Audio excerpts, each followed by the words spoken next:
Maayong adlaw mga idol. Maghatag ko sa inyo og dugang kahibalo.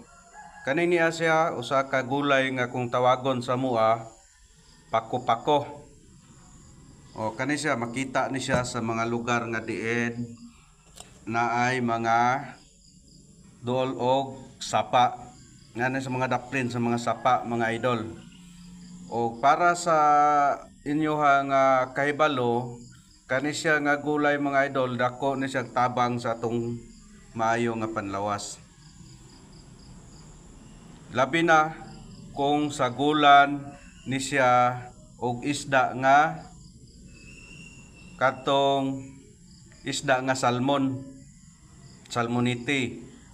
o katong mga isda nga himuonon og tinapa. Nganuman katong nga mga isda taas to siya sa itawag nato nga katong omega 3. So sulayin ninyo ni mga idol, permintihan nyo kaon.